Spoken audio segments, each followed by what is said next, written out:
వచ్చినప్పుడు వాళ్ళు ఒక ఎంఎన్సీలో వర్క్ చేశారా, హై పేయింగ్ ఉన్నారా అని చెప్పేసి దాని బేసిస్ మీద వాళ్ళని తీసుకుంటారా? అసలు ఏ బేసిస్ మీద తీసుకుంటారు ఫస్ట్?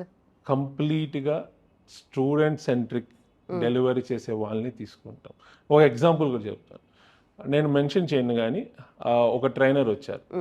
సో ఆయన హై పేయింగ్ శాలరీ, ఆయన వన్ ఆఫ్ ద ఎంఎన్సీ కంపెనీలో టాప్ లెవెల్లో ఉన్నారు. సో ఆయన నాలెడ్జ్ ఉంది, డెఫినెట్లీ ఆయనకి 100% నాలెడ్జ్ ఉంది.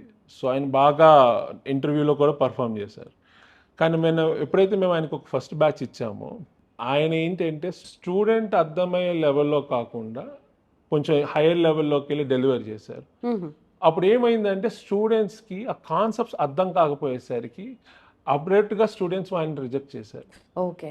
సో అందుకనే మేము అంటాం, మీరు maybe you can come from better background, మీరు మంచి కంపెనీలో పనిచేసి ఉండొచ్చు, మీకు మంచి ఎక్స్పీరియన్స్ ఉండొచ్చు, కానీ మేము అల్టిమేట్గా మేము ఒక ట్రైనర్ డిప్లాయ్ చేసే ముందు ఈ స్కిల్ సెట్స్ని కంపల్సరీగా చూస్తాం. ఏంటంటే స్టూడెంట్ లెవెల్కి వెళ్ళి డెలివర్ చేయగలుగుతారా, స్టూడెంట్స్కి స్క్రాచ్ నుంచి చెప్పగలుగుతున్నారా, స్టూడెంట్స్ని స్టెప్ బై స్టెప్ ప్రాసెస్లో డెలివర్ చేయగలుగుతున్నారా, సో ఆ రకంగా వాళ్ళతో టాస్క్లు చేయించగలుగుతున్నారా, ఈవెన్చువల్గా ఆ ప్రాసెస్ ఫాలో వాళ్ళతో ప్రాజెక్ట్ చేయించగలుగుతున్నారా.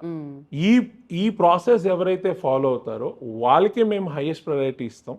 అలాంటి వాళ్ళని మేము డిప్లాయ్ చేయడానికి ట్రై చేస్తాం.